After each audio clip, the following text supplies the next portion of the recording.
Hey guys, tonight we're taking a journey back in time, way back, to a period where survival wasn't a given and comfort was a luxury almost unknown. We're going to step into the simple, often threadbare clothes of a medieval peasant, and if you're feeling chatty, let me know where you're listening from and what time it is for you. Now, dim the lights, maybe turn on a fan for that soft background hum, and let's ease into tonight's journey together. And try to understand something truly fundamental. How did they survive the biting, brutal cold of winter? A period of cooler temperatures that impacted Europe. You'd learn to predict the severity of the coming winter by observing local wildlife. If squirrels stored more nuts, or if birds migrated earlier, it was a grim forecast for the months ahead. This wasn't scientific, of course, but it was a crucial part of your intuitive knowledge honed over generations. You'd also feel the subtle shifts in the wind, the dampness in the air. The way the frost settled dull, tiny indicators that told you how much longer you had before spring might finally make its timid return. The cold isn't just a weather condition. It's a living, breathing entity that dictates the very rhythm of your life. From roughly the early 14th century to the mid-19th century, while its precise start and end dates and its global extent are still debated by historians. It meant that winters during the latter half of the medieval period were often far more severe and prolonged than many of us imagine. This wasn't just a couple of cold weeks. It was months of deep, unforgiving chill, year after year, impacting everything from agriculture to daily survival. Your breath plumes in the air, a white cloud in the oppressive darkness. This isn't just a chilly morning. This is the brutal reality of medieval winter. Temperatures regularly drop below freezing for extended periods, and there are no easy escapes. Your home, a simple structure of wattle and daub-woven branches plastered with mud and straw, offers little resistance to the biting wind that whistles through every crack and crevice.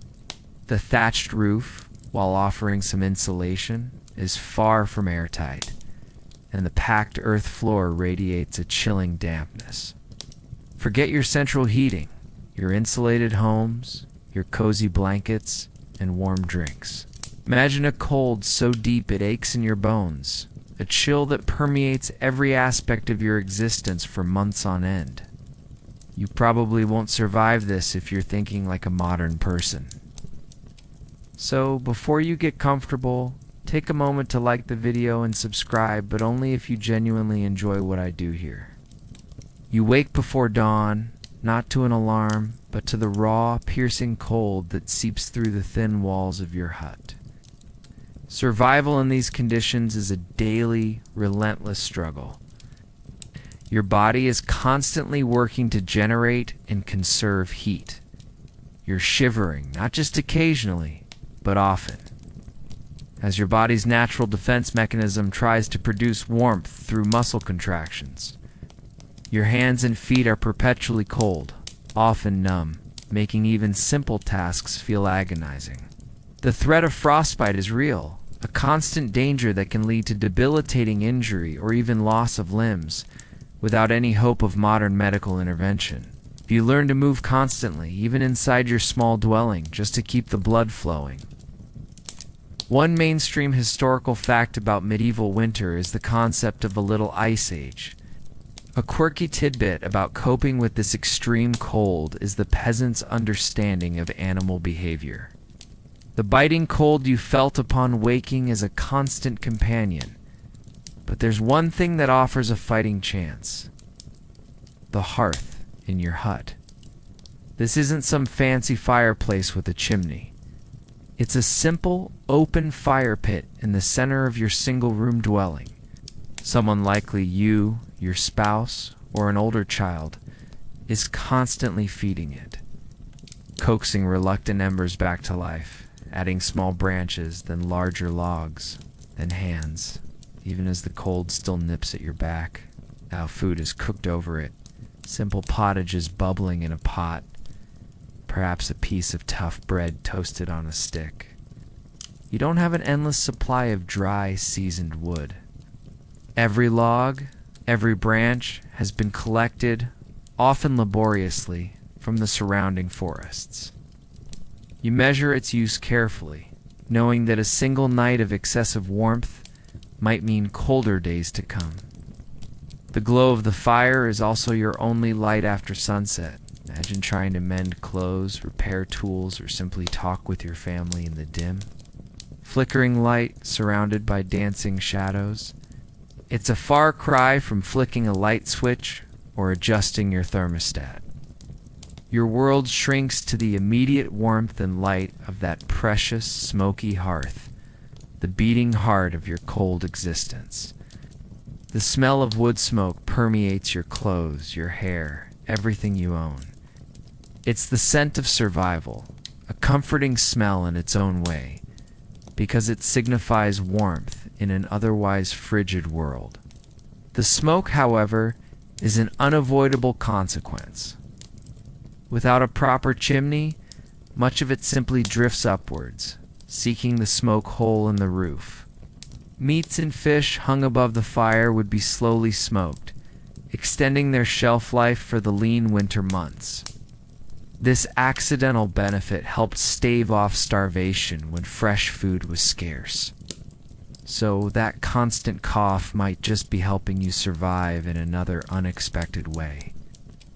Historians still argue about the exact efficiency of these open hearths and the degree of smoke inhalation medieval peasants endured. But it's clear the health consequences were significant. But a good portion of it inevitably fills the small space, stinging your eyes, irritating your throat, and coating everything in a fine layer of soot. You live with a persistent cough, a constant reminder of the smoky air you breathe day in and day out. It's a bit like living in a permanent campfire. This central fire is the pulsating heart of your home, the sole source of heat for cooking, warmth, and even a flickering light against the pervasive medieval darkness. This is a mainstream historical fact. The open hearth was the primary heating method for peasant homes across medieval Europe. Imagine the effort involved in maintaining this precious fire. It's not a sit-and-forget-it system. Despite the smoke, that fire is a lifeline. You huddle as close to it as possible, feeling the welcome warmth on your face. A quirky tidbit about these central hearths is their dual purpose. The smoke, while irritating, also acted as a preservative. The act of maintaining the fire is a constant chore. Despite the persistent smoke and the general chill, the most effective source of warmth in your medieval hut is often not the fire itself, but the living, breathing bodies huddled around it. Communal warmth, the simple act of sharing body heat, is a mainstream historical fact and a fundamental strategy for survival during the brutal medieval winters. Your family, perhaps even extended relatives, shares the single living space, instinctively gravitating towards the central hearth and each other. Imagine the sleeping arrangements. There are no individual bedrooms with separate heating. Instead, you might all sleep on a large communal straw mattress or on animal skins spread on the packed earth floor. You work together on tasks, mending tools, preparing food, spinning wool, all within the confined space around the hearth. You instinctively move closer, your bodies radiating warmth, creating a small pocket of relative comfort against the overwhelming chill. There's no escaping the cold completely, but by embracing this communal existence, by literally leaning on each other, you increase your chances of enduring the long, dark, and often deadly medieval nights. It's a powerful reminder that in this world, individual survival is deeply intertwined with the collective. Remember, your cow, goat, or pigs might share a section of your hut, separated by a thin partition, or even just a low wall. However, the concept of cohabitation for warmth was widespread and a vital part of winter survival strategies. This wasn't a sentimental choice. It was pure, brutal pragmatism. Your animals are too valuable to risk losing to the cold outside, and their warmth is too valuable to ignore indoors. This isn't just for convenience. It's a deliberate strategy for warmth. The animal's body heat contributes significantly to raising the ambient temperature of your dwelling, perhaps by a few crucial degrees that make the difference between a bone-aching cold and outright freezing. A quirky tidbit about this is the unique smell that would constantly pervade your home. While we might find it unpleasant today, for a medieval peasant, the earthy animal scent was probably synonymous with survival and warmth during the coldest months. It's the smell of life, literally keeping the chill at bay. You bundle together, side by side, drawing warmth from each other.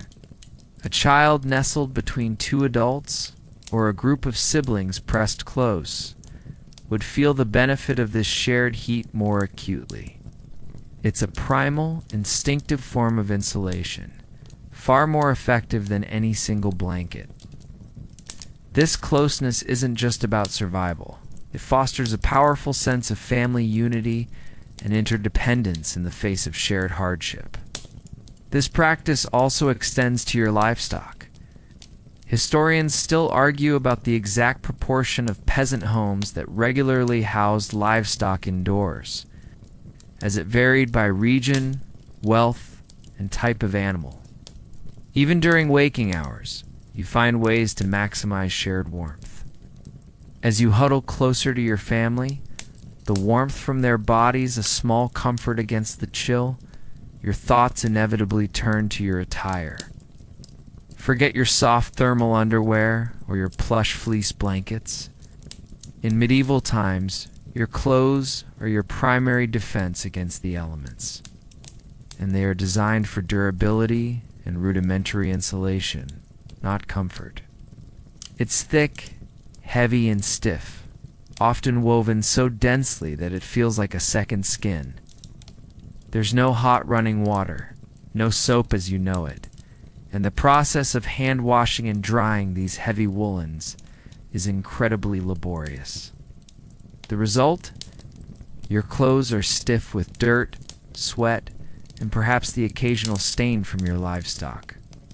Your hands, perpetually chapped and cracked, might be protected by crude mittens or simply tucked into the sleeves of your tunic.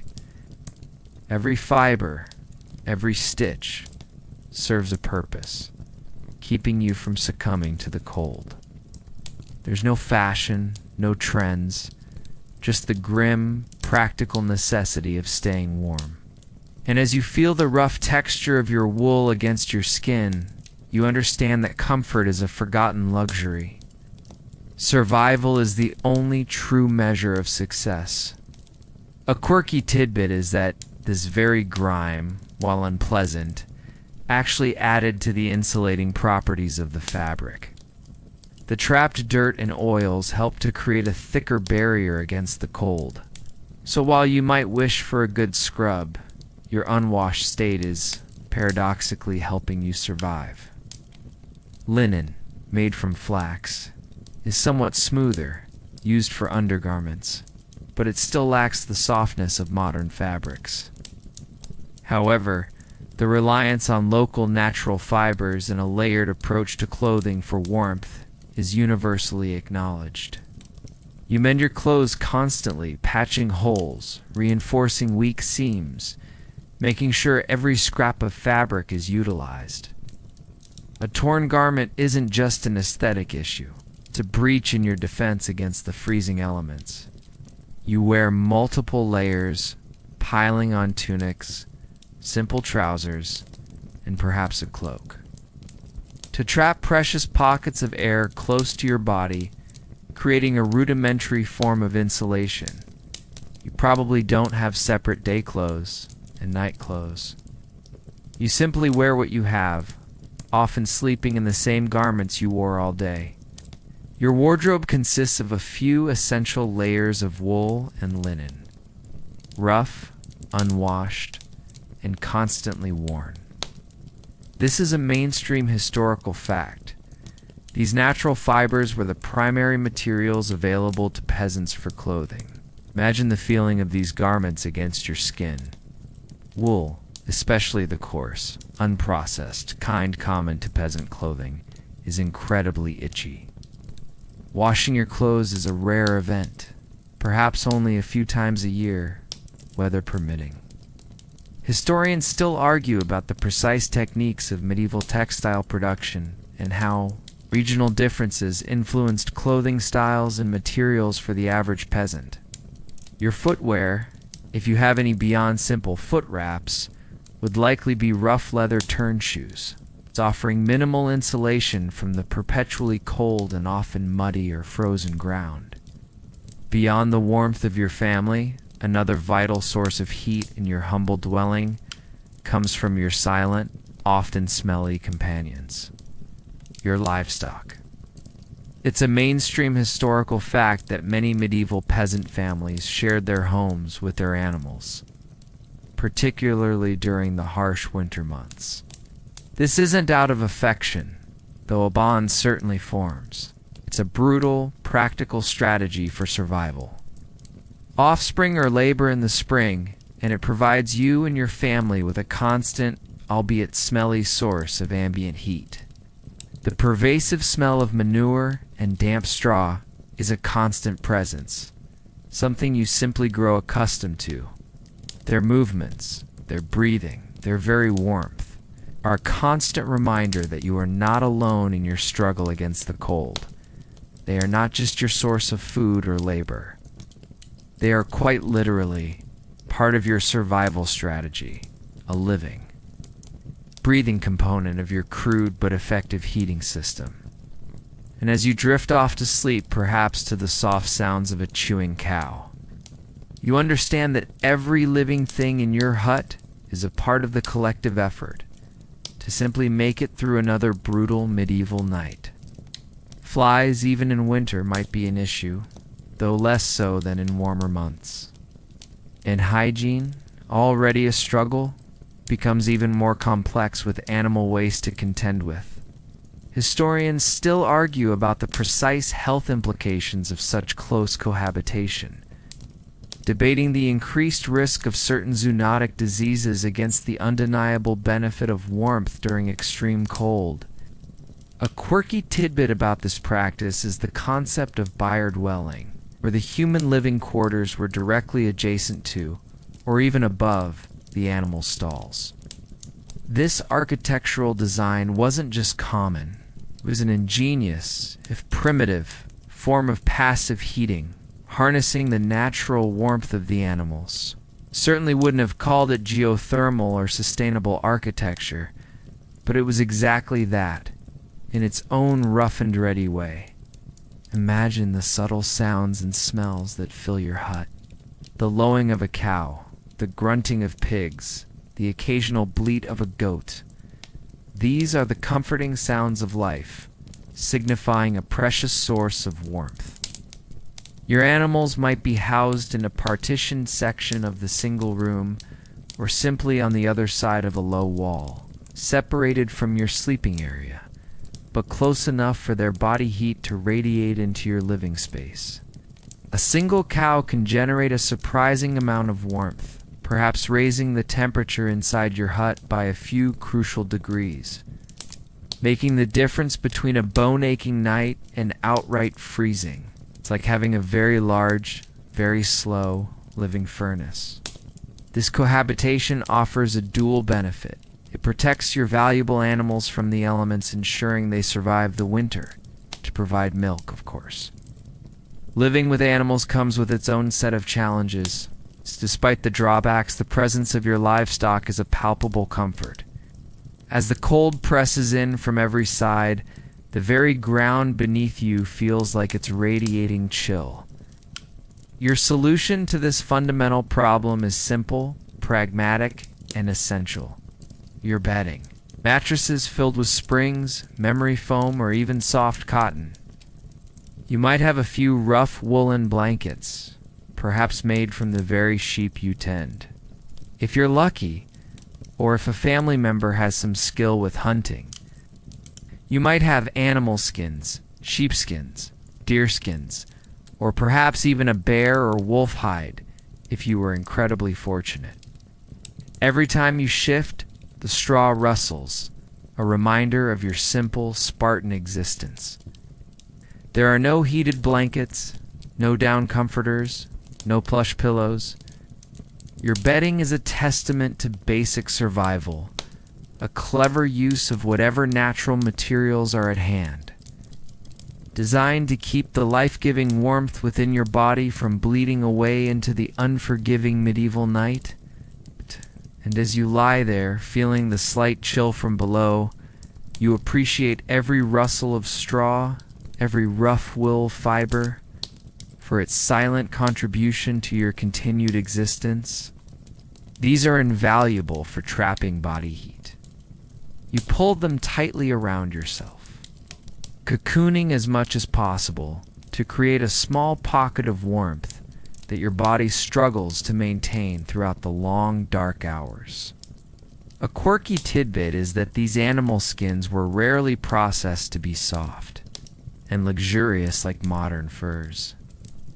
They were likely stiff, perhaps still retaining some of their wild smell, and often shedding hair. But their warmth was undeniable, making them precious commodities. Your bed is a basic straw pallet, a thick layer of dried straw spread directly on the packed earth floor of your hut, offering minimal insulation from the perpetually cold and often damp ground. This is a mainstream historical fact. Straw was the most common and accessible bedding material for medieval peasants. Imagine the rustling sound as you settle down for the night, the dry, earthy scent of the straw filling your nostrils. It's surprisingly effective at trapping air, creating a thin but crucial layer of insulation between your body and the freezing earth. You might periodically add fresh straw, especially if the old becomes damp or compacted, but the process is manual and constant. This straw also serves another purpose. It absorbs some of the moisture from the air and from bodies. It's helping to keep the sleeping area marginally drier, though never truly dry. On top of your straw pallet, your covers are just as rudimentary. Historians still argue about the precise amount of bedding available to the average peasant, and how much it varied by region and individual wealth. However, the reliance on readily available natural materials like straw and animal products for warmth is a consistent theme. Sleep, for you, is not a continuous, unbroken stretch of rest. You likely wake several times during the night, shivering despite your layers, perhaps needing to add more fuel to the fire, or simply to adjust your position, pulling your covers tighter, seeking the faint warmth of a nearby family member or animal. The cold seeps into your dreams, a constant nagging presence even in slumber. With your rudimentary bedding offering what little warmth it can, your mind inevitably turns to the most vital fuel for your body's internal furnace: food. Forget the quick energy boost of a modern snack bar or a sugary coffee. Your dietary staples in medieval winter are focused on providing sustained warmth and calories from the simplest, most available sources. This is a mainstream historical fact. Grains and fermented beverages formed the backbone of the peasant diet, especially during lean months. Imagine your typical meal, a thick, hearty pottage, an often safer beverage than water, which could be contaminated, and how much it varied by region and the severity of individual harvests. However, the general reliance on grains, legumes, and fermented drinks for winter sustenance is undisputed. Food preservation methods are also crucial. You rely on salting, smoking, and drying to make your meager provisions last through the long months when nothing new can be grown or foraged.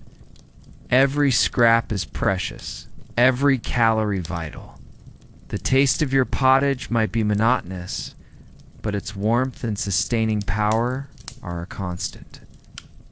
Comforting presence in a world where hunger is a far more common companion than true satiety, it provides calories, a little warmth, and a slight buzz that might offer a temporary escape from the monotony and hardship of daily life. Even children would drink a very weak version of ale. A quirky tidbit about medieval ale is that it was often quite thick and nutritious, almost like a liquid bread, making it a significant part of the peasant's caloric intake, especially in winter. It wasn't just a drink, it was a food source in itself. You might look forward to that daily pint of something lukewarm and vaguely alcoholic more than anything. This isn't a delicate soup. It's a dense, often bland porridge made from whatever grains are available. It's barley, rye-boiled with water, and perhaps a few meager root vegetables like turnips or carrots if they've been successfully stored. This pottage is your breakfast, your lunch, and your dinner, providing the carbohydrates necessary to fuel your constant struggle against the cold.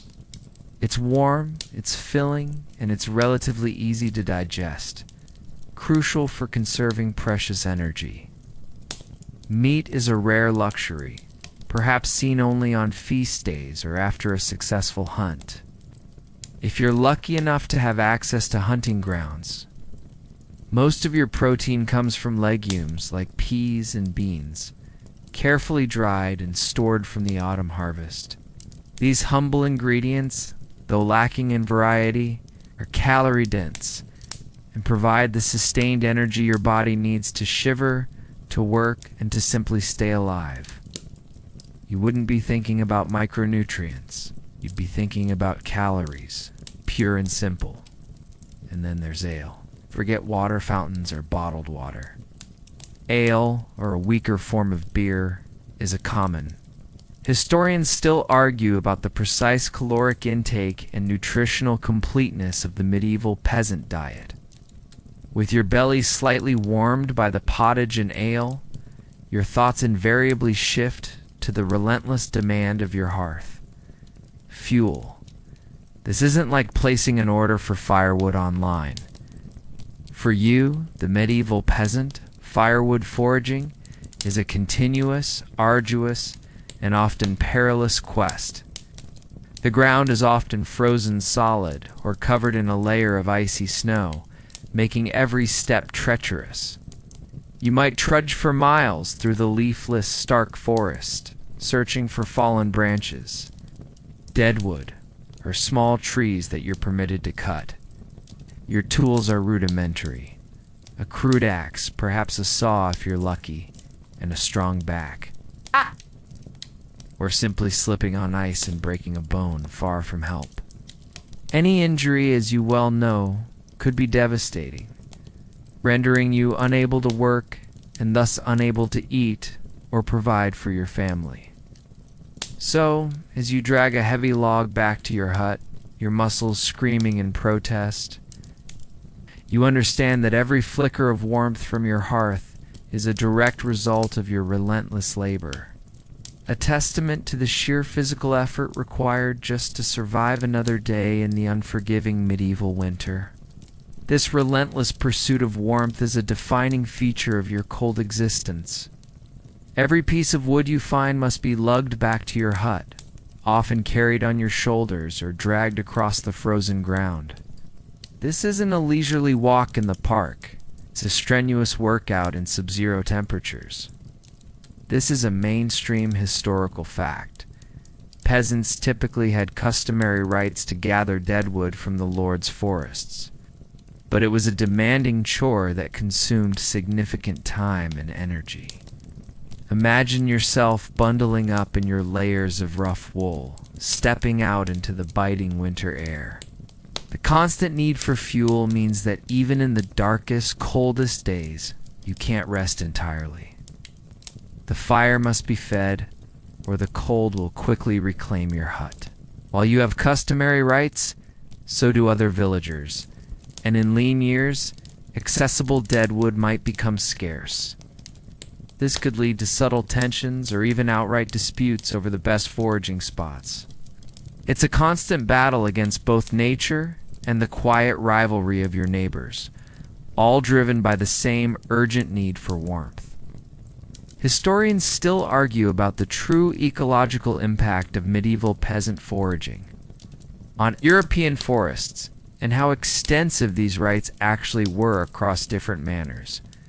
The amount of wood needed to keep a fire burning continuously for warmth and cooking through an entire winter is immense, demanding a daily commitment to this backbreaking task.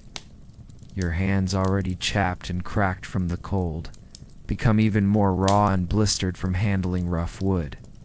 You learn to distinguish between different types of wood, knowing which ones burn hotter, longer, or with less smoke, an invaluable piece of practical knowledge.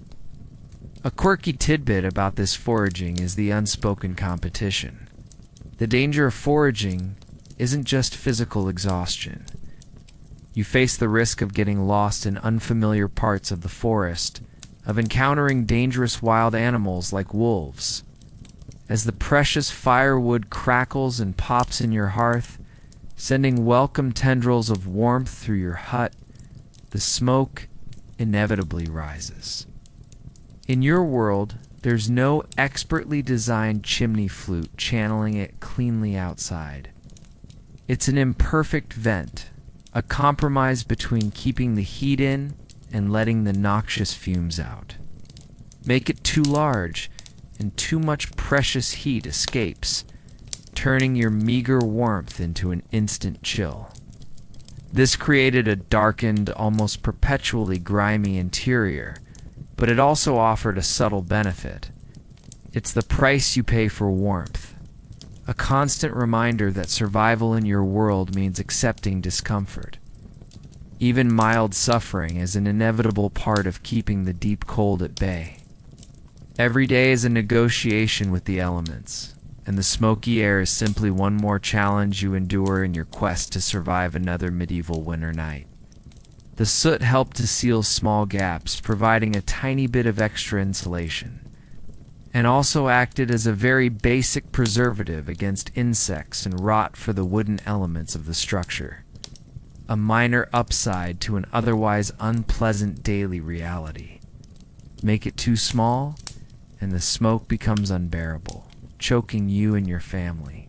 You probably learn to adjust it with a piece of wood or a cloth, trying to find that elusive sweet spot, but true efficiency is a distant dream. A quirky tidbit is how this constant smoke exposure actually led to the development of certain folk remedies for respiratory ailments, but their effectiveness was certainly questionable. People would inhale herbal vapors or try various concoctions to soothe their lungs, a direct response to the ever-present indoor air pollution. Historians still argue about the precise long-term health impacts of living in such smoky environments, how much it contributed to chronic respiratory diseases and shortened lifespans. Some of the smoke drifts upwards and escapes, a thin plume often visible from a distance, but a significant portion lingers, swirling slowly before eventually dissipating or settling. This means your eyes are perpetually irritated, watering, and probably a little bloodshot. Your throat feels scratchy, and that persistent cough you have isn't just from the cold outside. It's a constant companion from the smoky atmosphere within your own home. Instead, your peasant dwelling relies on a simple, often inadequate smoke hole in the roof. This is a mainstream historical fact. Rudimentary smoke holes, or even just gaps in the thatch, were common in early medieval peasant homes before the widespread adoption of proper chimneys. Imagine the constant visual of a haze hanging in the upper reaches of your hut, shimmering in the firelight. The challenge of the smoke hole is a delicate balance. Even with a smoke hole, much of the smoke and soot would adhere to the inside surfaces of your hut, the roof, timbers, your clothes, and your possessions. So, as you breathe in the familiar acrid scent of wood smoke, feeling it catch in your throat, you understand that this imperfect ventilation system is a fundamental trade-off. Even with the smoky hearth burning its precious fuel and the shared warmth of bodies, a significant challenge remains. Holding on to that fleeting heat. Your hut, despite its crude construction, employs an ancient and often underestimated principle: thermal mass. This is a mainstream historical fact. The dense natural materials used in medieval peasant homes, earth clay. It absorbs some heat and in turn helps to stabilize the internal temperature. This reliance on the natural properties of the earth and local materials is a testament to the ingenuity born of necessity. The dense earth, the thick clay, the humble straw, they are all working in concert. Silently battling against the relentless encroachment of the cold, it's a subtle dance with the elements where every degree of retained warmth is a small victory, allowing you to endure another long, dark night. Clinging to the promise of eventual, merciful spring, you don't have access to modern insulation. You use what the land provides, maximizing its inherent qualities. A quirky tidbit is how this thermal mass also works in reverse during the warmer months, helping to keep your hut cooler by slowly absorbing heat and releasing it at night when the external temperature drops. So, your home is a natural, albeit basic, climate regulator, albeit with a very wide margin of error. And stone absorb and slowly re-radiate what little heat you generate, providing a crucial, though subtle, benefit against the biting cold. In climates, and how much difference factors like wall thickness or the composition of the daub made. However, the fundamental principle of thermal mass as an unconscious yet vital element of peasant housing is widely accepted. You wouldn't have known the scientific terms, but you would have instinctively understood that a thick, solid wall provided more enduring warmth than a flimsy screen. Imagine the thick walls of your wattle and daub hut. The mud and clay plaster, often mixed with straw or animal hair, is surprisingly dense. During the day, or when your fire burns strongest, these walls slowly absorb the heat. Then, as the fire dies down in the cold hours of the night, or when you're out foraging for wood, these materials slowly release that stored warmth back into the dwelling. It's a bit like a medieval battery, slowly charging with heat and then gradually discharging it. This isn't enough to make your hut toasty warm, but it significantly dampens the extreme fluctuations in temperature, making it slightly less frigid than the outside air. The packed earth floor, too, plays a role, though it's also the source of much dampness. Historians still argue about the precise thermal efficiency of different types of medieval peasant construction across various regions, as you feel the subtle, almost imperceptible warmth radiating from the very structure of your home. You understand that every element of your dwelling is a part of your grand, often desperate survival strategy. Even with the thermal mass of your hut walls offering a slow, subtle warmth, there's a constant battle against the invading chill, a battle often lost at the most obvious points. Your windows and drafts. Forget perfectly sealed, double-paned glass. In your medieval home, windows are often just simple openings, mere gaps in the wall designed to let in precious light but equally effective at inviting the frigid outdoor air indoors. These shutters, if you have them, are crude, often ill-fitting pieces of wood that do little to stop the pervasive drafts. You might try to stuff straw, old rags, or even moss into the gaps to block the chill, a constant losing battle. Every gust of wind outside seems to find a way to penetrate your meager defenses, reminding you of the vast, cold world beyond your walls. You pull your cloak tighter, hunch your shoulders, and subtly adjust your position, a constant dance with the invisible enemy. The cold is a living, breathing entity, relentlessly probing your defenses, seeking any weakness. And in your simple hut, with its unglazed openings and countless gaps, those weaknesses are plentiful. Every gust of wind is a chilling reminder of your vulnerability, a constant sensory battle you fight to merely exist through the long, dark, and often deadly medieval winter. Even the smoke hole, while necessary, acts as a perpetual breach, allowing warmth to escape and cold air to funnel in. This is a mainstream historical fact. Glass was an expensive luxury in medieval Europe, rarely seen in peasant dwellings, if at all. Imagine the persistent whisper of cold air seeping in, even when the wooden shutters are closed. The desire for light, even just a little, outweighs the need for perfect insulation. Without electricity, natural light is precious, especially during the short, gloomy days of winter. But every sliver of light that penetrates your dwelling brings with it a corresponding chill. You learn to strategically block the worst drafts, perhaps by hanging a piece of animal hide or a heavy woolen cloth over the largest openings. But these are temporary, imperfect solutions. The cold finds a way, always.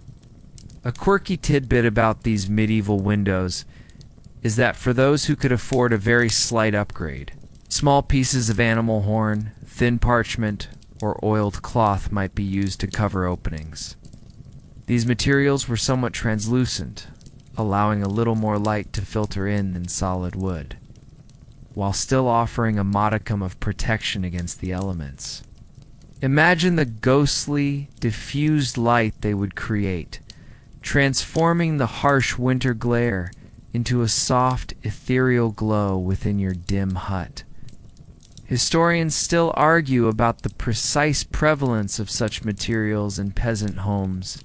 Direct archaeological evidence is often scarce, but their presence in slightly wealthier contexts is noted, as you sit by the hearth, trying to absorb its meager warmth.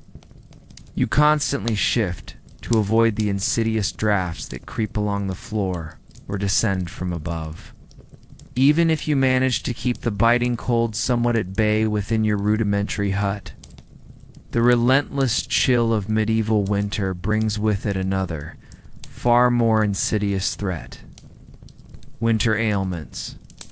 Forget your modern flu shots, your antibiotics, or even a simple bottle of cough syrup. Your nose is constantly running, your head aches, and a dull fever makes your muscles ache even more than usual. The dampness that permeates everything from your clothes to your straw bedding creates an environment where illnesses can thrive. These ranged from herbal concoctions made from local plants, which might offer some minor relief, to utterly superstitious practices like wearing specific amulets, citing charms, or even trying to transfer the illness to an animal. If you cannot work, you cannot provide for your family, and your family's survival is directly linked to your ability to labor. There's no sick pay, no social safety net beyond the meager goodwill of your immediate community. You endure the symptoms, pushing through the pain and fatigue, knowing that resting too much could be as dangerous as the illness itself. The long, dark winter nights are often punctuated by the restless moans of the sick, a grim reminder that in your medieval world, the simple act of breathing can become a fight for your very life against the invisible, deadly cold. Imagine rubbing a live frog on your chest to cure a cough, or wearing a bag of dried herbs around your neck. desperately hoping it would ward off the plague or a deadly fever. Historians still argue about the true effectiveness of various medieval herbal medicines versus their placebo effect. But the lack of true scientific understanding is clear. You constantly hear the coughs of your family members, the sniffles of children, and the wheezing of the elderly. Sickness is not an abstract concept. It's a terrifying, ever-present reality that can sweep through your small community, taking lives with chilling efficiency. These are not minor inconveniences. They are genuine threats. Your immune system, already weakened by a meager diet and constant physical exertion, struggles to fight off infections. Without modern medicine, a simple viral infection can easily turn bacterial, leading to serious complications. For you, the medieval peasant, a common cold can quickly escalate into a life-threatening ordeal, and something like pneumonia is often a death sentence. This is a mainstream historical fact. Respiratory illnesses, exacerbated by cold, damp, and smoky living conditions, were major killers in medieval times. Imagine the persistent cough that racks your body, a deep chest-rattling sound that leaves you breathless. The smoky air in your hut, while providing warmth, also constantly irritates your lungs, making you even more susceptible to respiratory infections. A quirky tidbit about medieval winter ailments is the often bizarre array of folk remedies people would try. The fear of succumbing to a winter ailment is profound. If you fall seriously ill, you cannot work. As the relentless chill of winter deepens, your body, already fighting against hunger and illness, instinctively shifts into a mode of limited movement, a kind of forced hibernation. Forget your modern gym routines or your desire for outdoor activities. Your life in medieval winter slows to a pace dictated by the need to conserve every precious calorie and every ounce of body heat. This is a mainstream historical fact. Agricultural work largely ceased in the deepest winter, leading to periods of reduced activity for peasants. Imagine your days becoming shorter, not just due to the lack of daylight, but due to the overwhelming need to avoid unnecessary exertion. While communal warmth is vital, the long hours spent in close quarters with little external stimulation could also lead to cabin fever or heightened tensions. You're not engaging in complex intellectual pursuits. Your thoughts are focused on the immediate, on the warmth of the fire, the next meager meal, the hope of spring. This forced slowdown is a form of natural resilience, an unconscious adaptation to a world that offers little quarter. So as you sit by the hearth, watching the flames dance, your movements minimal, your energy conserved, you understand that this quiet, almost dormant state is yet another strategy in your relentless struggle to endure the cold, a testament to how your body and mind adapt to simply survive another medieval winter. Yet it also fostered deep bonds, as families relied entirely on each other for comfort, conversation, and mutual support during the long, dark nights. Historians still argue about the precise psychological impact of these prolonged periods of confinement and inactivity on medieval peasant communities, and how it affected social dynamics. You move more deliberately, each step a conscious decision to conserve energy. Your caloric intake is likely lower during these months, as stored provisions dwindle. Your body is perpetually trying to maintain its core temperature, and every unnecessary movement burns precious energy that could otherwise be used to stay warm. It's a stark contrast to the relentless physical labor of spring, summer, and autumn. You learn to embrace periods of stillness, finding comfort in the quiet rhythm of the hut, punctuated only by the crackle of the fire or the soft breathing of your family and animals. Outdoor chores, like fetching water or foraging for firewood, become arduous expeditions undertaken only when absolutely necessary. You spend more time indoors, huddled by the smoky hearth, engaged in tasks that require less physical output, but are still vital for survival, like mending tools, preparing food, spinning wool, or repairing clothes. This reduction in activity isn't a choice, it's a necessity. A quirky tidbit about this period of reduced activity is the impact on your social interactions. Even your mind feels a little slower, perhaps dulled by the cold and the constant fight for survival. Despite the relentless chill and the constant struggle for survival, medieval winter isn't entirely devoid of moments of respite. Interspersed amidst the long, dark, and difficult months are precious feast days, offering brief periods of communal warmth, relative abundance, and a much-needed psychological boost. These aren't just an excuse for a party, they're mainstream historical facts. Deeply interwoven with the Christian calendar, villagers gather in the church, or perhaps in the Lord's Hall, if permitted, for special services and festivities. However, the psychological importance of these structured breaks from hardship is widely acknowledged. The laughter, the songs, the simple indulgence of food and drink, these moments are precious. They are like tiny sparks in the vast, cold darkness of winter. Brief but potent reminders that even in the harshest of times, there is still room for human connection and simple joy.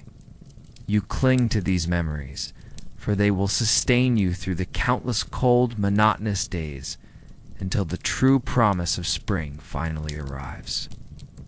They were moments to look forward to steel yourself against the intervening periods of scarcity and cold. The collective joy, even if temporary, provided a sense of shared humanity and reminded you that you were part of a larger community, all enduring the same struggles. There might be singing, dancing, and simple games. The emphasis is on collective joy, on finding warmth and solace in shared experience. The cold might still be biting outside, but within the communal gathering, a different kind of warmth, that of human connection and fleeting merriment, takes hold.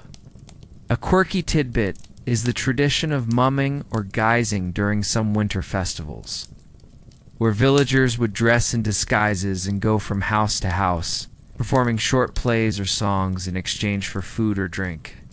It was a brief, chaotic burst of theatricality that broke the monotony and offered a chance for anonymity and playful subversion.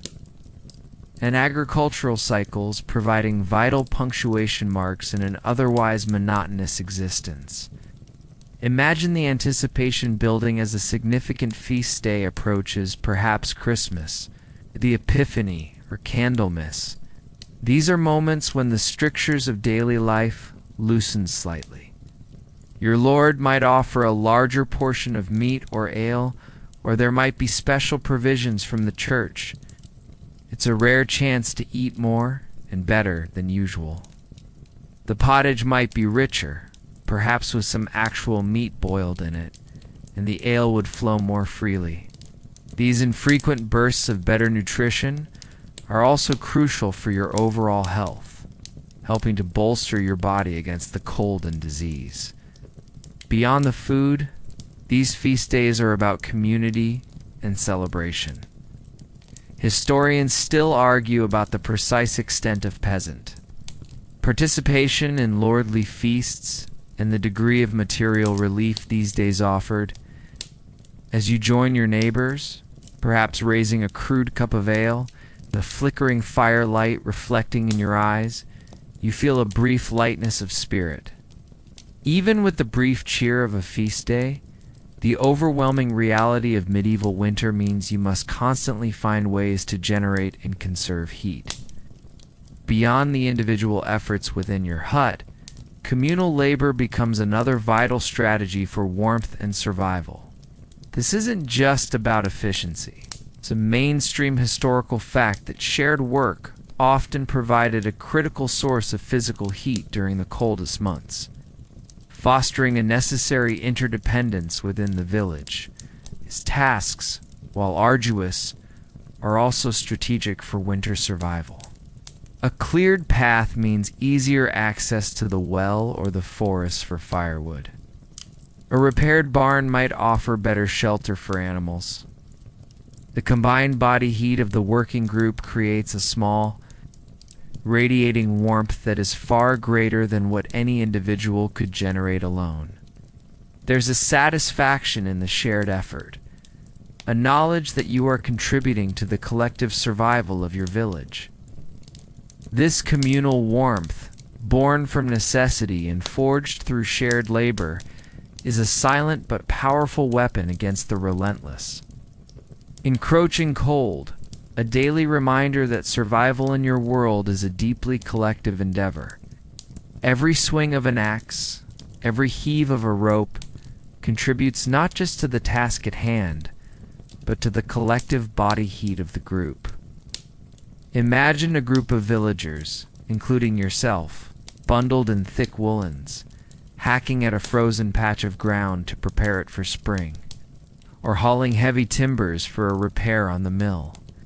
While large-scale agricultural work was impossible, smaller, essential maintenance tasks provided opportunities for people to gather and work together. This wasn't just about getting the job done.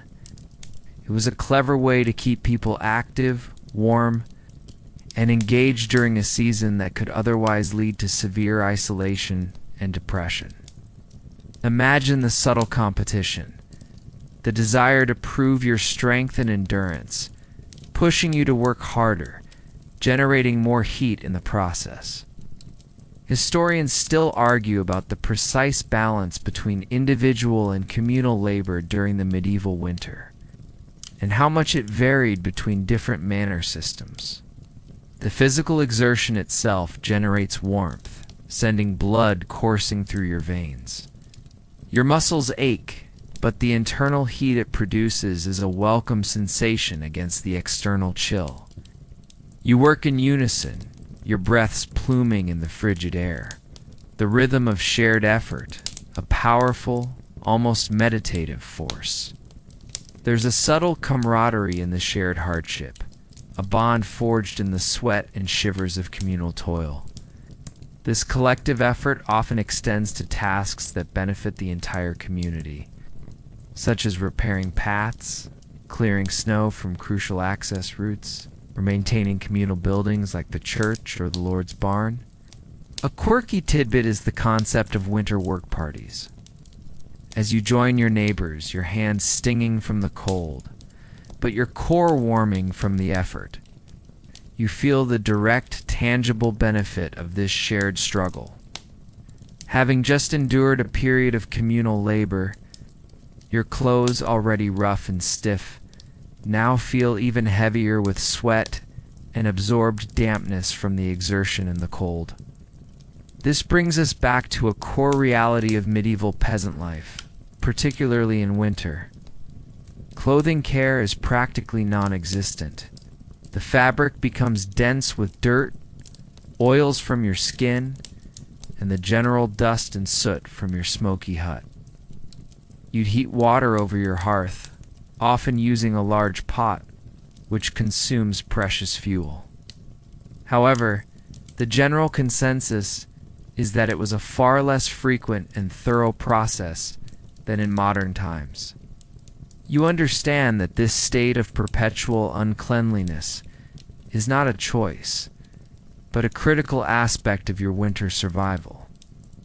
Your clothes are less about fashion and more about a portable layer of insulation, a constant gritty companion in your battle against the cold. And in your medieval world, the smell of wood smoke and unwashed wool is simply the smell of enduring, a testament to your resilience in the face of an unforgiving winter. You wouldn't be thinking about freshness or scent. You'd be thinking about warmth and durability. A garment tearing or becoming too soiled to wear would be a major problem, as replacing it was costly and time-consuming. Clothes would be pounded, rubbed, and rinsed, a back-breaking chore, often done in cold water if hot water was scarce. Drying them in winter is another challenge. They'd have to be hung near the fire, absorbing more smoke, or simply allowed to air dry slowly, often remaining damp for extended periods. This constant dampness contributes to body odor, but also to persistent skin irritations and the growth of mold or mildew in fabrics. A quirky tidbit is the use of laundry beetles or specialized plants containing saponins. If any form of soap was available beyond just ash and water, these rudimentary cleaning aids were a far cry from modern detergents, but show the desperate attempts at hygiene, unpleasant by modern standards. This accumulation of grime actually helped to create a thicker, denser barrier against the cold. The trapped dirt and natural oils in the wool enhanced its insulating properties, helping to keep precious body heat closer to you. It's a pragmatic, if unhygienic, survival hack. Forget modern washing machines, tumble dryers, or even regular access to hot water and soap. Your garments are rarely cleaned, relying instead on constant wear and the dubious benefits of accumulated grime for insulation. This is a mainstream historical fact. Laundry as we know it was a rare, arduous task for peasants. Imagine wearing the same wool tunic day in and day out, for weeks, perhaps even months, without a thorough wash. When washing does occur, it's a laborious process. Historians still argue about the precise frequency of washing clothes among medieval peasants, with estimates varying widely based on region, available resources, and social customs. So, as you pull on your stiff, heavy tunic, feeling the familiar scratch of the wool and the embedded grime, even after a day of communal labor, the persistent cold ensures that true, uninterrupted rest is a rare luxury. Your sleep is constantly interrupted by the fundamental necessity of maintaining warmth. This means nocturnal nudges, waking to rekindle the fire, are a common and unavoidable reality of medieval winter nights. This is a mainstream historical fact. Maintaining a continuous fire for warmth and security was a vital nighttime chore for peasant families. Imagine yourself jolting awake from a fitful slumber. The hut, though retaining some thermal mass, has grown significantly colder. It's a silent agreement. Someone must always be awake enough, or easily roused, to ensure the precious warmth doesn't completely disappear. Your internal clock becomes attuned to the needs of the fire, overriding your body's desire for deep, uninterrupted sleep. You learn to perform this task almost instinctively, your movements precise even in the dim light. The brief moments spent in the chill, coaxing life back into the embers, are a constant reminder of your vulnerability, but also of your resilience. Every time the fire flares back to life, it's a small affirmation of survival, a tiny act of defiance against the relentless, life-threatening cold of the medieval night. The fire, which you banked before retiring, has dwindled to mere embers, casting only a faint reddish glow. With numbed fingers, you carefully arrange them over the glowing embers, blowing gently to coax the flames back to life. The first flicker of firelight, the first tendril of warmth, is a welcome relief, a tiny victory against the encroaching chill. This might happen once, twice, or even more times throughout the longest nights, depending on the severity of the cold and the quality of your fuel. Your sleep is fragmented, constantly broken by this vital chore. The biting chill has managed to penetrate your layers of wool and straw bedding, bringing an immediate, sharp awareness. This isn't the gentle chill of a slightly cool modern bedroom.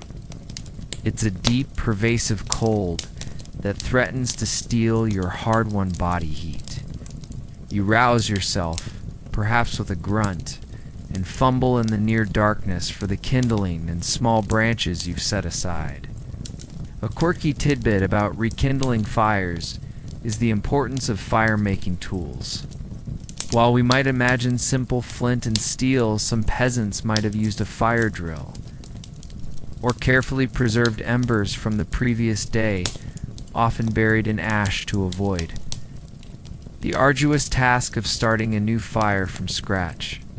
Imagine the frustration and effort if your fire completely died out on a freezing night, forcing you to begin the entire laborious process from scratch in the dark. Historians still argue about the precise techniques and regularity of overnight fire maintenance in peasant homes, and how it varied by household size and available fuel resources. This constant vigilance over the fire is a collective responsibility, perhaps shared among the adults in the family. Stepping outside your hut, even for a moment, after rekindling the fire, reveals a world transformed. The landscape is no longer just cold. It's locked in the unforgiving grip of ice and snow. Forget the picturesque winter wonderland of postcards.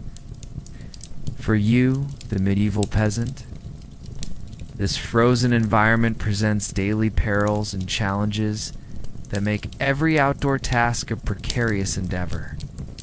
Deep drifts can block pathways, isolate villages, and make travel almost impossible. Imagine trying to get to the communal well or to the forest for firewood through waist-deep snow. Every step an exhausting struggle that burns precious calories. Your breath hangs in the air like smoke, and every exhale feels like it's stealing vital warmth from your lungs. The ice forms glittering patterns on every surface, a deceptive beauty that masks a deadly hazard.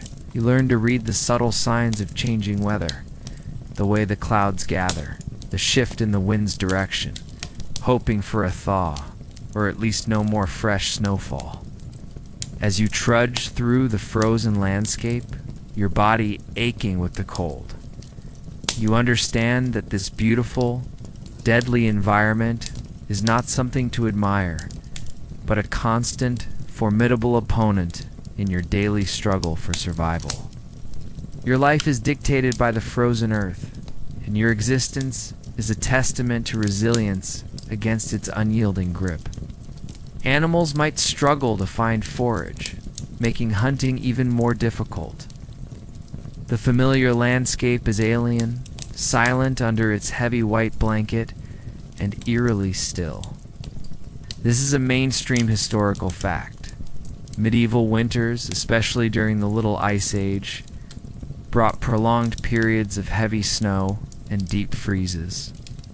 Imagine the crunch of hard-packed snow under your rough shoes, the bitter wind whipping ice crystals into your face.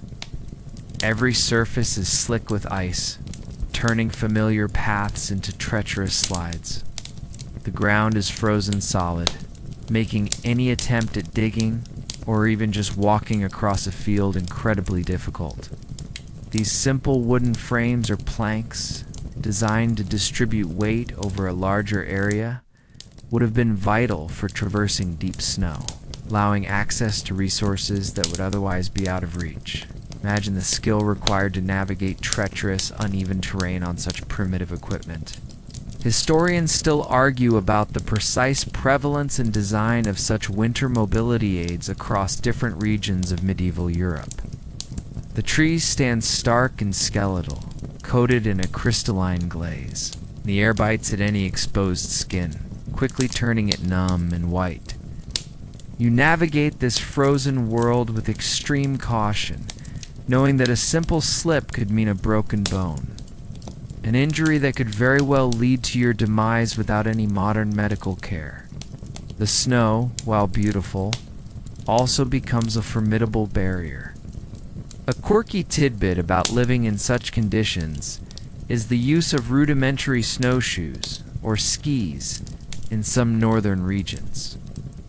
Though less common for the average peasant in temperate areas, the very air itself feels different, sharper, cleaner, but also utterly unforgiving. The pervasive grip of ice and snow doesn't just make travel difficult, turns the most fundamental daily chore-obtaining water into an arduous and often painful ordeal. Forget the convenience of turning a tap. For you, the medieval peasant, frozen water is a constant challenge, demanding extra time, effort, or perhaps the nearby stream, your usual source, is now completely frozen solid. Your first task becomes breaking the ice. You might use a heavy wooden stick, a crude pickaxe, or even a large stone, repeatedly striking the frozen surface until a hole is created. A slip could mean not just a spilled bucket, but a serious injury that could incapacitate you for weeks, turning a daily chore into a potential death sentence. Snow contains far less water than ice, meaning you need to collect vast quantities to yield a small amount of liquid, consuming even more precious fuel to melt it. As you stand by the frigid well, your breath pluming in the air, your hands aching from the cold and the effort of breaking through the ice, you understand that even the most basic elements of survival demand immense fortitude. The cold doesn't just make you shiver. It adds a layer of difficulty to every single act, turning simple necessities into laborious trials. Your daily water allowance, usually quite minimal by modern standards even in summer, becomes even more precious in winter, and you ration it carefully, prioritizing cooking and drinking over any real attempts at personal hygiene. Each blow sends shock waves up your arm, and the icy spray freezes instantly on your skin and clothes. It's a physically demanding task, made even harder by numbing fingers and the biting cold. An ingenuity just to satisfy your basic needs for drinking, cooking, and the rare moments of washing. This is a mainstream historical fact. Frozen water sources were a significant winter hardship across medieval Europe. Imagine stepping out to the communal well, only to find its surface a thick sheet of ice. Once you've broken through, retrieving the water itself is a chilling experience. You lower your bucket, feeling the frigid water splash onto your hands as you pull it back up, the rope often stiff with ice. The water you bring back to your hut is icy cold, requiring further effort and precious firewood to thaw or warm for drinking or cooking. A quirky tidbit about this challenge is how communities might cooperate to keep a small section of a vital water, sourced from freezing completely perhaps. By continually disturbing the surface, or by placing a large insulated object in the water, this communal effort, though rudimentary, could save significant individual labor. Historians still argue about the precise techniques and tools used for ice breaking in different regions and during various periods of medieval winter. The risk of falling on the ice, especially when carrying heavy buckets, is constant. Even collecting snow for melting is not as simple as it sounds.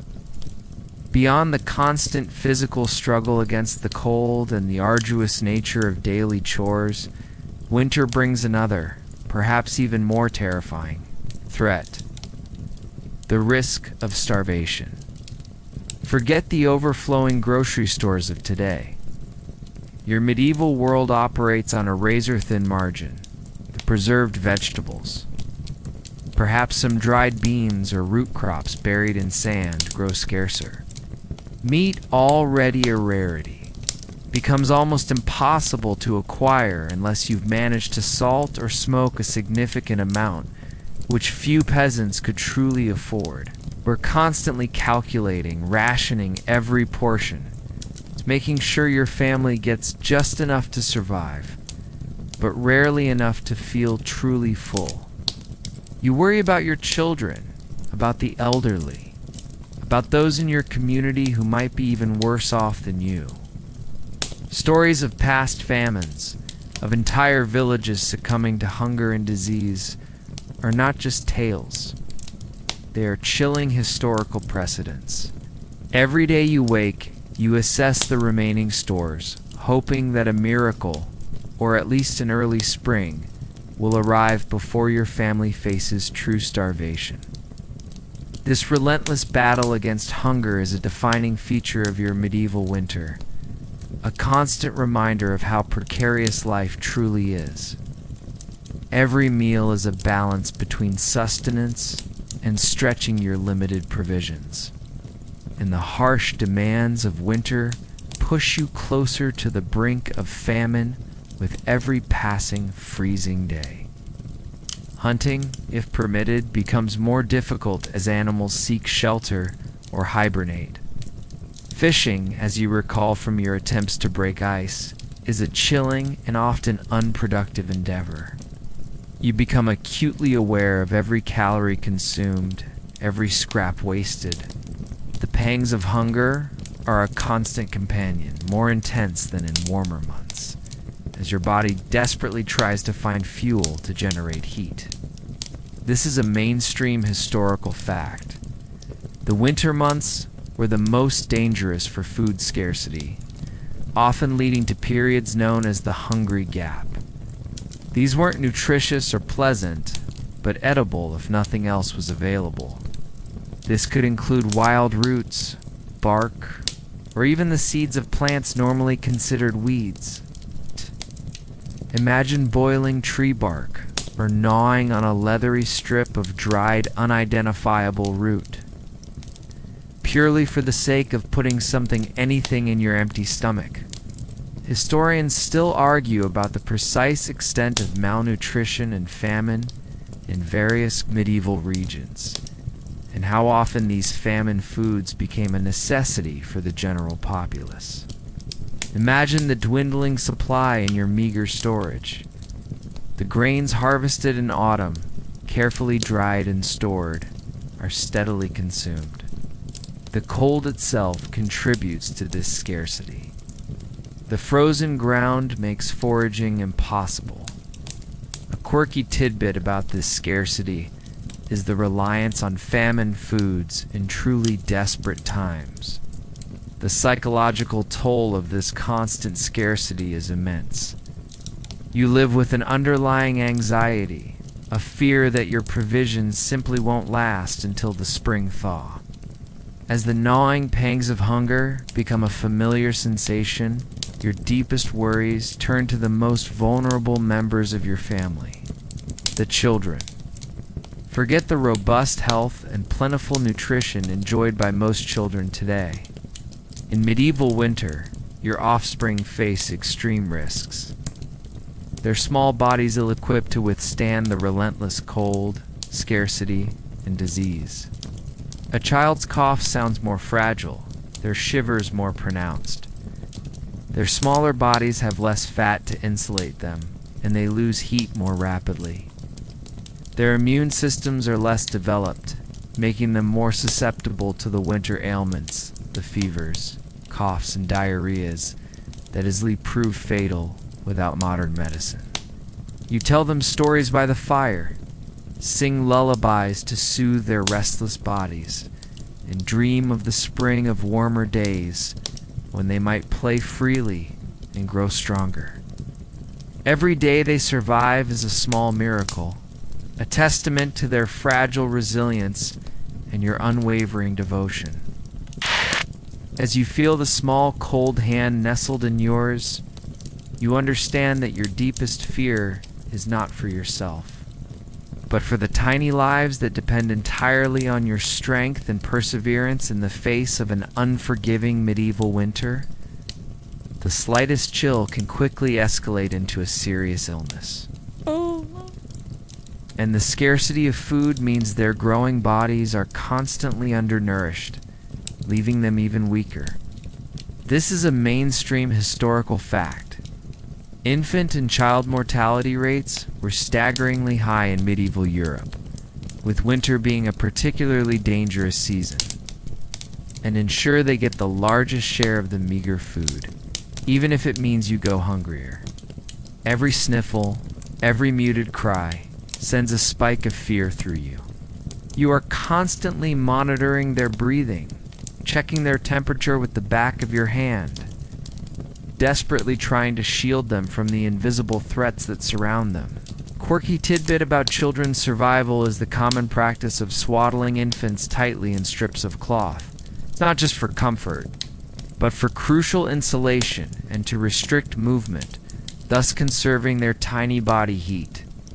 Imagine trying to keep a newborn warm and fed when the air itself feels like it could cut you. Imagine a small, feverish hand clutching yours in the dim light of the hut. The winter months would see a noticeable spike in child deaths, often quietly mourned as an inevitable tragic part of life. There's no concept of child welfare services or specialized pediatric care. Their survival rests entirely on your desperate efforts and sheer luck. You wrap them in extra layers of rough wool, hold them close to your body.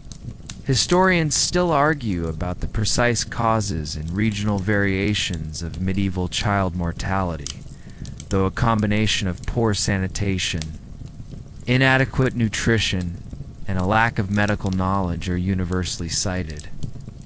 The quiet suffering of children during winter is a constant, heartbreaking reality. While your primary concern might be for the children, the relentless medieval winter also poses a unique and often fatal threat to the other end of the age. Spectrum, the elderly. Forget retirement homes or specialized medical care. Older family members with their diminished physical strength and often pre-existing ailments struggle immensely, relying almost entirely on the compassionate support of their family and the broader village community. This is a mainstream historical fact. Medieval life expectancy was low, and those who reached old age often faced significant challenges, particularly in winter. Imagine your grandmother, her bones brittle with age in the damp cold, her breath a constant wheeze from years of smoky air. A simple fall on the ice, a persistent cough that worsens, or a night when the fire dies down too much can quickly prove fatal. You watch them, listen to their breathing, and offer what comfort you can, knowing that their resilience has already been tested by decades of hardship. As you tend to your frail elder, providing them with a warm drink or adjusting their blanket, you understand that their continued presence is a silent victory against the unforgiving elements. A reminder of the circle of life in a world where every life, especially one that has seen so many winters, is precious. Their wisdom is a quiet flame in the deepest cold. She moves slowly, every step a deliberate effort. Her strength, once vital for fieldwork, is now greatly reduced, making her ability to contribute to daily chores limited. You ensure they receive a larger share of the meager food, perhaps offering them softer, easier-to-chew portions. However, the concept of intergenerational dependency, where the young provide physical support and the old offer wisdom, is a consistent theme. Their survival is a quiet testament to the bonds of kinship and community. You make sure they are positioned closest to the hearth, wrapped in the warmest blankets or animal skins. Their comfort, though rudimentary, is a priority, even if it means you endure a little more discomfort yourself. A quirky tidbit is the role of storytelling by the elderly during long winter nights.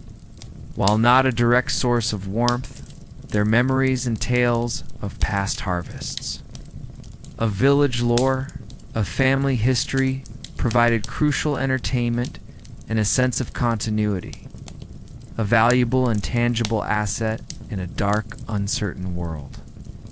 It's a bit like having a living, breathing history book, and they earn their keep with their words.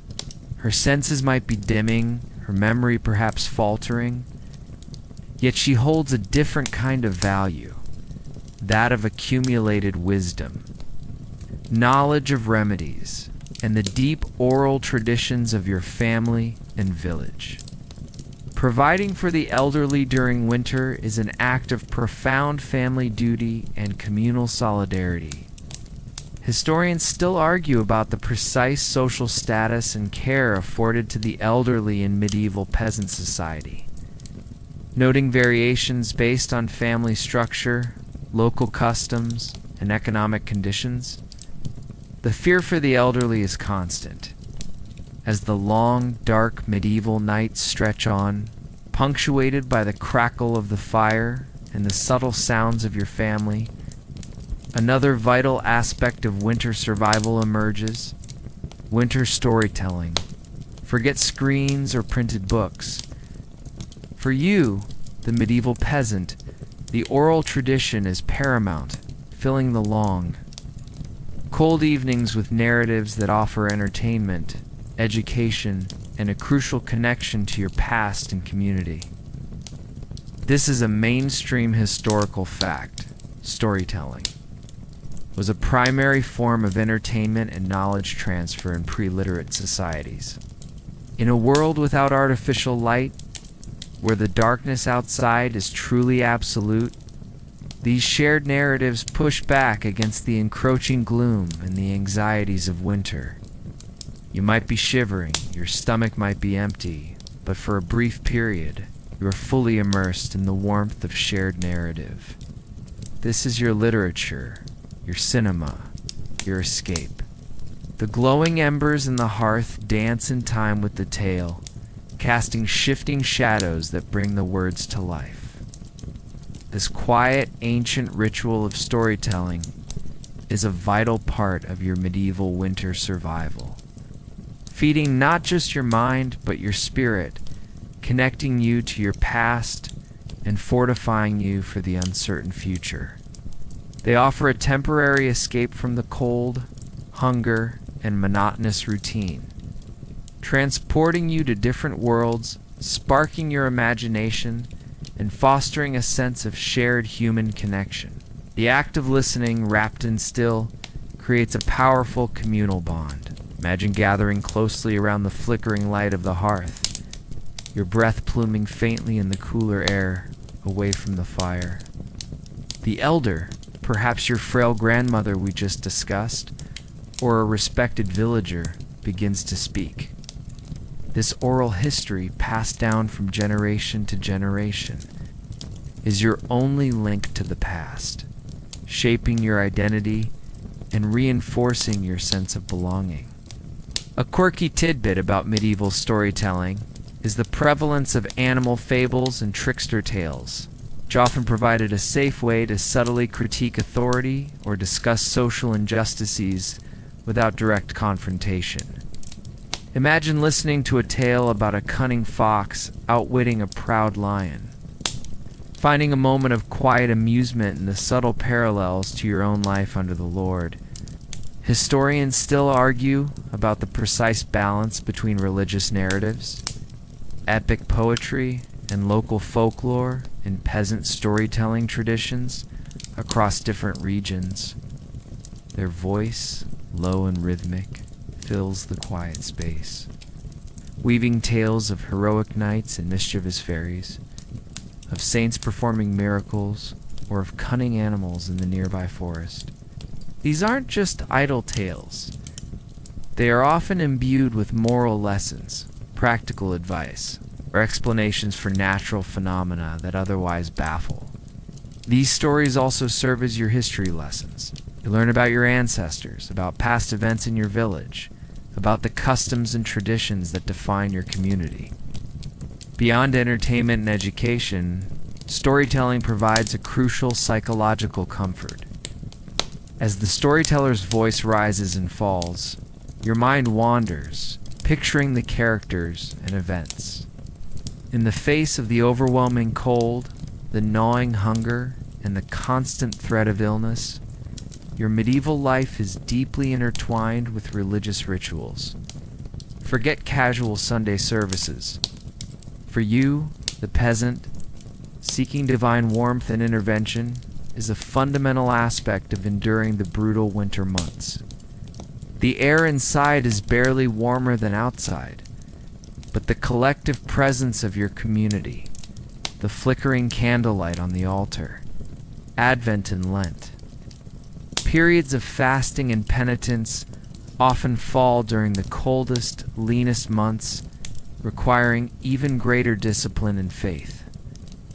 However, the universal reliance on religious ritual as a framework for understanding and coping with hardship is undisputed.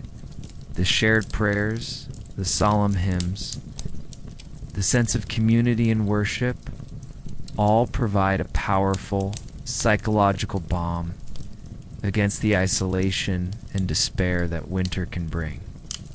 It's a different kind of warmth, one that seeks to fortify your spirit when your body is relentlessly assailed by the cold. You seek solace and intervention, clinging to the hope that divine warmth will eventually melt the ice and bring the promise of spring, both physically and spiritually. The church offers not just a path to salvation, but a narrative that gives meaning to suffering, transforming the brutal realities of winter into a test of faith. You accept these hardships as a way of demonstrating your devotion, hoping for divine favor in return. A quirky tidbit about medieval winter. Religious practice is the belief in specific saints who could offer protection against winter-related ailments or agricultural disasters. Villagers might appeal to Saint Blaise for throat ailments, or Saint Anthony for protection of livestock from disease and cold, often through special prayers or small offerings. And the solemn chanting of the priest offer a different kind of warmth, a spiritual one. You participate in Mass, offering prayers for protection from disease, for a swift end to winter, and for the health of your family and livestock. These acts of devotion are not just formalities. They are deeply felt expressions of hope and desperation in a world where you have little control over your circumstances. This is a mainstream historical fact. The church played a central role in medieval life, offering spiritual comfort, explaining the world, and dictating the rhythms of the year, including winter observances. Imagine yourself making the arduous trek through snow and ice to your small, cold parish church. The church calendar dictates many of the feast days you observed, offering those brief periods of respite. But beyond the celebrations, there are solemn observances. Historians still argue about the precise theological understanding of the average medieval peasant, and the blend of Christian doctrine with older, pagan folk beliefs related to the seasons. As you kneel in the cold church, your breath pluming in the frigid air, you feel a connection to something larger than yourself. While layers of rough wool and communal body heat provide a basic defense against the cold, your ultimate shield, if you're lucky enough to acquire it, comes in the form of animal skins. Forget modern down jackets or synthetic thermals. For you, the medieval peasant, the possession of furs, the dense fibers trap an incredible amount of air, creating a superior insulating layer that few other materials could match. Or perhaps you're fortunate enough to have a cured deerskin, or even the hide of a larger animal. And repaired countless times, their value increasing with every harsh winter they help you survive. It's a direct connection to the natural world, a raw, effective defense against the unforgiving elements. Every strand of fur, every rough edge of the hide is a reminder of the constant struggle and the simple, brutal efficiency required to make it through another medieval winter night. This natural insulation is a true luxury, one that literally means the difference between life and death in the deepest cold. They are a tangible sign of resilience, a testament to past efforts to battle the cold. When you sleep, you pull the skins over your body, creating a cocoon of warmth that allows for deeper, more protected slumber. The feeling would be rough, perhaps still smelling faintly of the animal. But the warmth it provides is undeniable, a palpable barrier against the biting chill that penetrates all other layers. You'd prize such an item above almost any other possession, for it directly contributes to your survival. And hides offer superior, almost luxurious insulation, though it comes at a significant, often prohibitive cost. It means you or someone in your community had to successfully hunt an animal, a dangerous and often skill-intensive endeavor, especially in winter. Or perhaps you're fortunate enough to acquire a sheepskin from your own flock, if you have one, after shearing or butchering. The process of curing and preparing the hide is also laborious, involving scraping, salting, and stretching to make it pliable and durable for use as clothing or bedding. A quirky tidbit is the use of fleece-lined cloaks or capes, worn with the woolly side inwards, maximizing the insulating effect directly against the body. This seemingly simple design choice was a testament to practical knowledge of how to best utilize available materials for warmth. Historians still argue about the precise availability and prevalence of different types of animal skins among the common peasantry, as it varied greatly by region, climate, and local hunting rights. This is a mainstream historical fact. Animal furs and sheepskins were highly valued for their warmth, particularly in colder climates.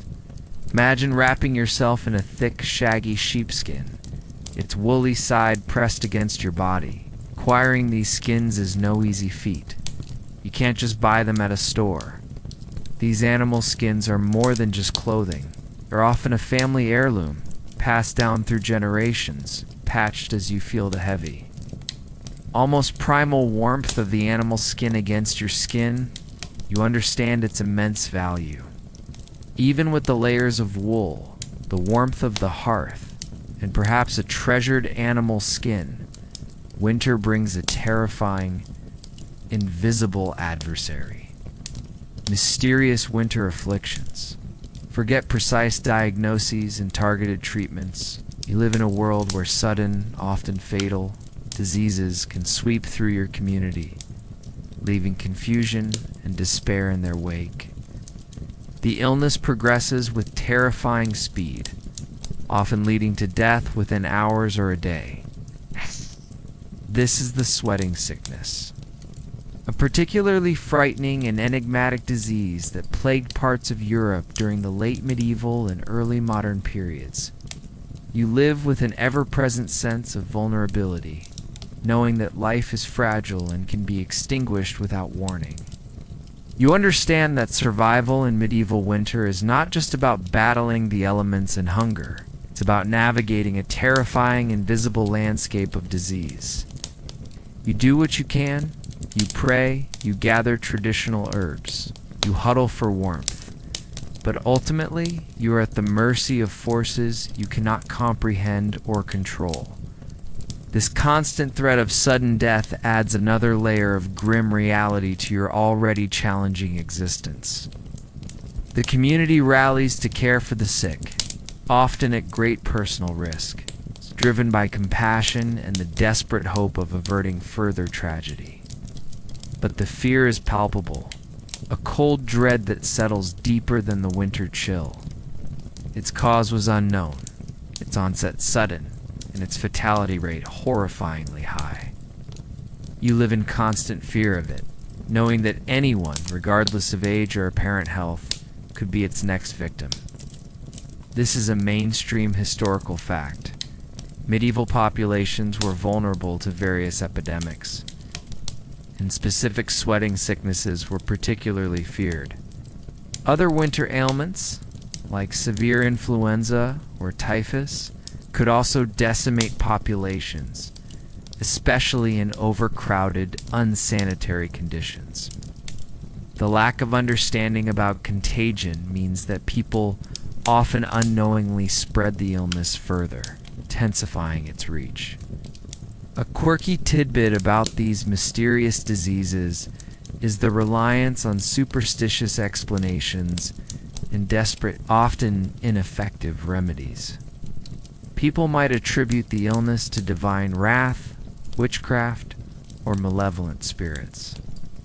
Remedies could involve bizarre concoctions, bloodletting, or fervent prayers and pilgrimages, none of which truly stemmed the tide of these terrifying sicknesses.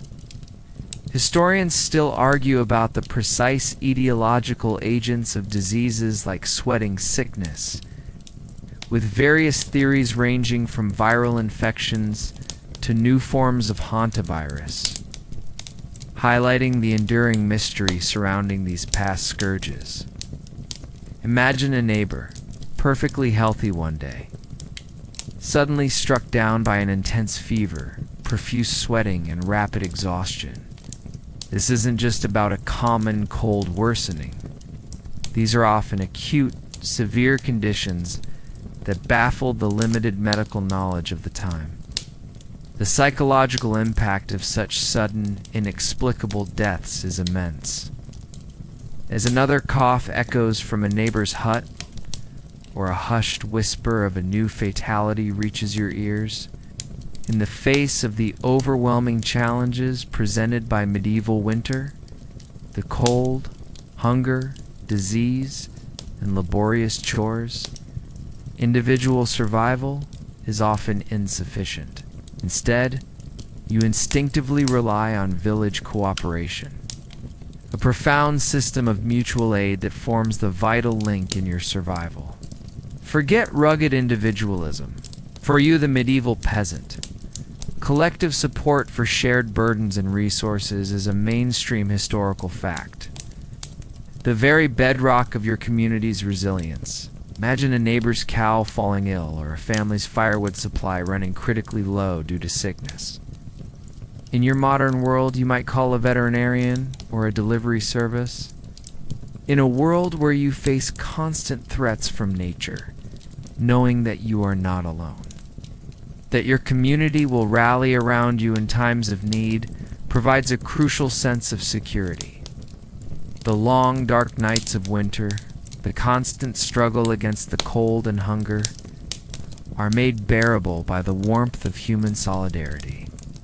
As you contribute your labor or share a small portion of your meager provisions, you feel the strength of your community, a silent, powerful force that binds you together against the overwhelming odds. This collective resilience is the true unsung hero of your medieval winter survival. The open field farming system, remember that, which was common, further reinforced this interdependence as villagers worked strips of land side by side, relying on each other for planting and harvesting. There were no written contracts or formal welfare committees. Instead, it was based on generations of custom, kinship ties, and a deep understanding of shared vulnerability. An unspoken social contract ensured that those who could offer help did, and those who received it were expected to reciprocate when they could.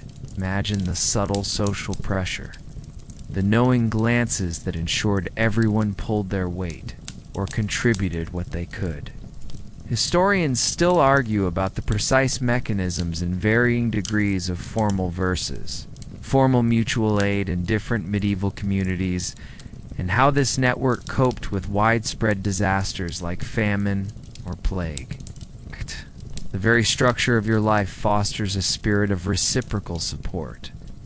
You help your neighbor today, knowing that tomorrow, when disaster strikes your own household, they will do the same for you. In medieval times, the response is immediate and communal. Other villagers would step in, offering their limited resources a handful of grain, few logs, or a day of labor to help their struggling neighbors. This isn't charity in the modern sense. It's a pragmatic understanding that your own survival is inextricably linked to the survival of the collective. A weakened family affects the entire village's ability to pull through the harsh winter. This mutual aid extends beyond crises. You might share tools, help mend each other's roofs, or assist with the strenuous task of breaking ice at the well. A quirky tidbit about this village cooperation is the informal, often unspoken, rules that governed it. The psychological comfort derived from this collective support is immense. Even with the strength of village cooperation and the warmth of a crackling fire, the relentless cold and pervasive darkness of medieval winter extract a profound psychological toll. Forget seasonal affective disorder. You're dealing with months of unrelenting physical discomfort, constant hunger, and the pervasive threat of illness and death, conditions that deeply impact your mental well-being. You might find yourself brooding more, speaking less, simply trying to conserve emotional as well as physical energy. And the quiet comfort of religious ritual all offer momentary relief. But you also feel the quiet strength that comes from enduring, from the knowledge that you have faced countless such days before, and you will face them again. This profound resilience, born from the depths of hardship, is perhaps the most enduring characteristic of your medieval peasant existence, allowing you to weather not just the physical cold, but the psychological gloom it brings you. Cling to the hope of spring, to the promise of renewed life and warmer days. This hope, though distant, becomes a vital psychological lifeline, pulling you through the darkest moments. You learn a deep patience, an acceptance of suffering as an inevitable part of life, and a quiet resilience that allows you to simply keep going, one freezing day at a time. Laughter might be rarer, reserved for those brief, precious feast days. The monotony of routine can feel like an oppressive weight, a gray blanket draped over your existence until the promise of spring. A quirky tidbit about this is the prevalence of superstitions and folk beliefs related to winter. Some might believe in mischievous spirits or malevolent forces that are more active during the darkest months. A way to externalize the unseen anxieties and fears that the season brings.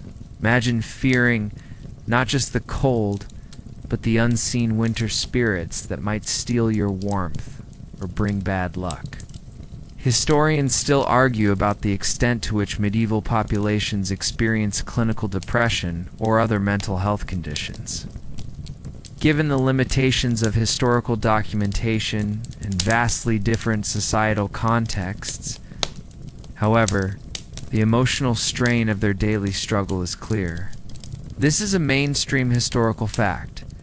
The hardship of winter significantly affected the mood and mental state of medieval peasants. Imagine waking day after day to the same biting cold, the same monotonous diet, the same endless chores. The days are short and gloomy, with little sunlight to lift the spirits.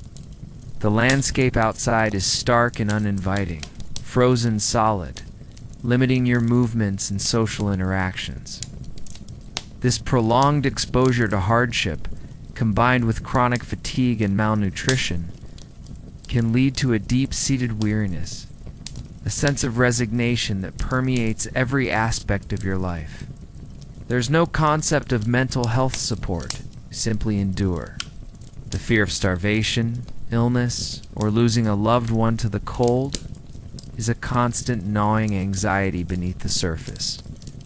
You find small ways to cope, the warmth of your family, the shared stories by the fire, the brief joy of a feast, as the wind howls outside your hut.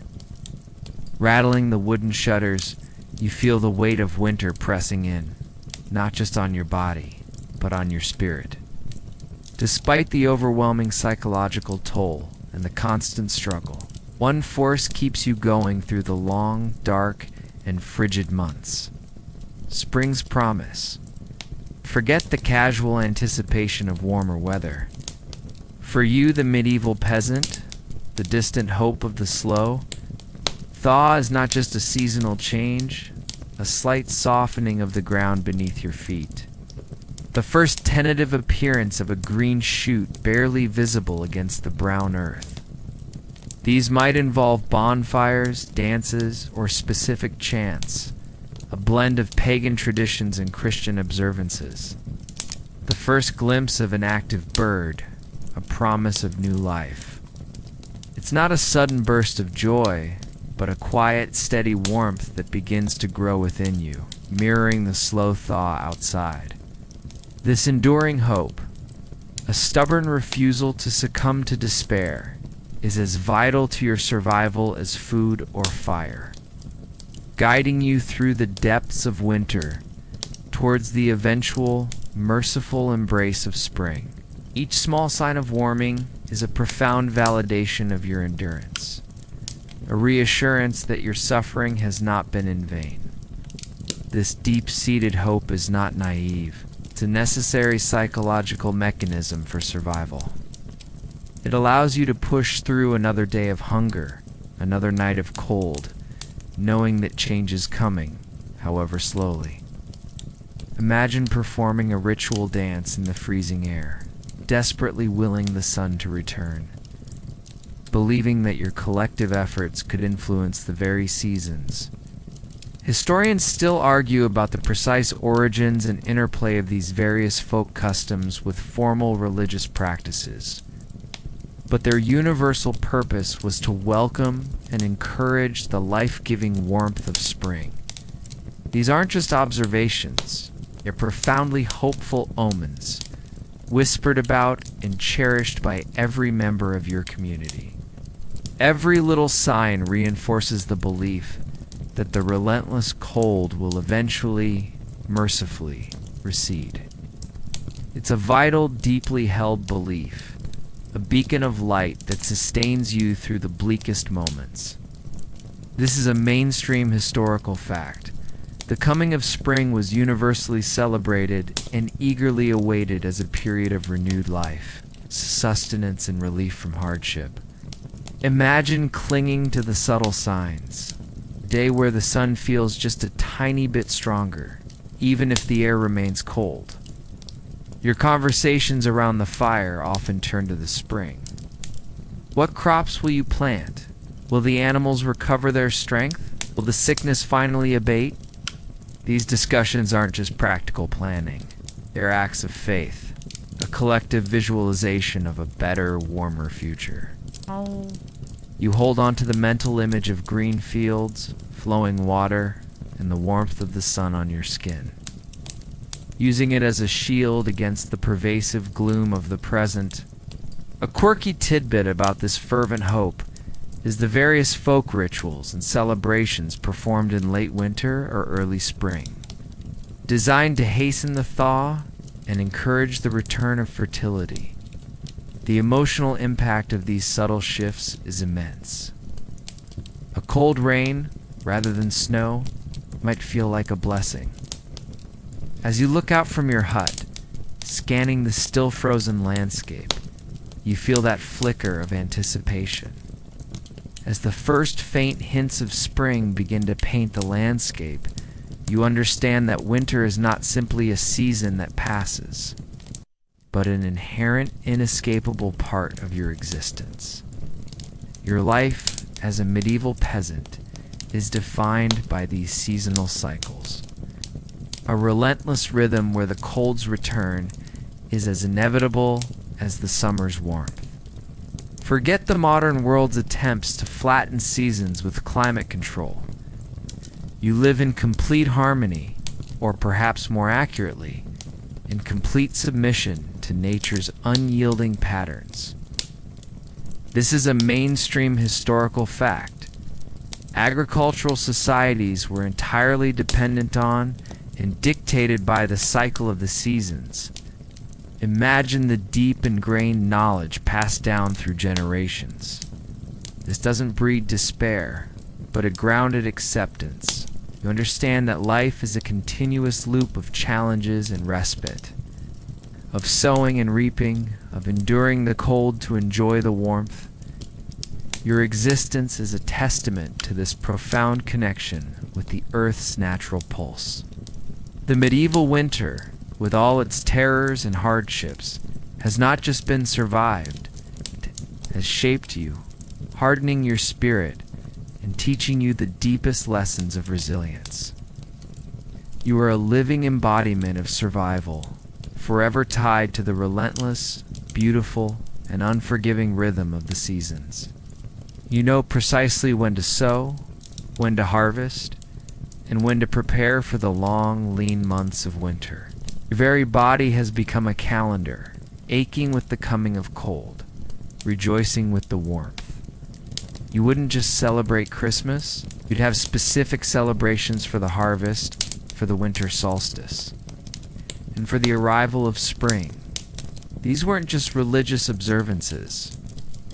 They were deeply rooted communal acknowledgments of the changing seasons.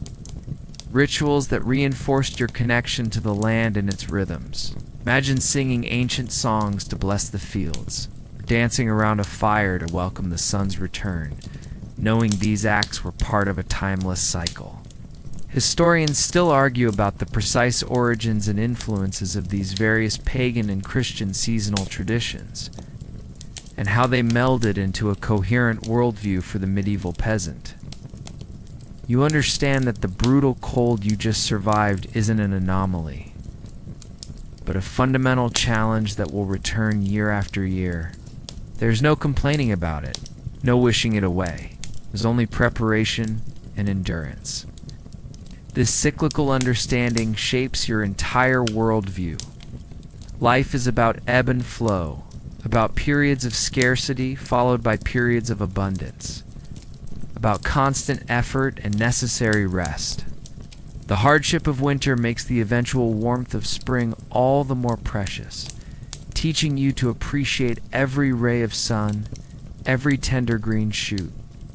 It instills a profound sense of patience and resilience, knowing that even the deepest freeze will eventually yield to the thaw. A quirky tidbit about this seasonal rhythm is the importance of folk holidays and traditions tied to agricultural cycles. As you look forward to the promise of spring, you also carry the quiet knowledge of winter's eventual return. And now, as the last echoes of the medieval winter begin to softly fade from your mind, let the lingering chill dissipate into a gentle warmth. You've journeyed through the profound realities of a time where survival was a daily, intricate dance with nature, where every threadbare blanket, every flicker of firelight was a small victory against the vast cold. But for tonight, the harsh realities are behind you. Struggle for warmth, the gnawing hunger, the constant vigilance against illness, all these are melting away, leaving only the quiet comfort of your own modern world. Allow the lingering sensations of rough wool and smoky air to dissolve, replaced by the softness of your sheets and the gentle hum of your fan.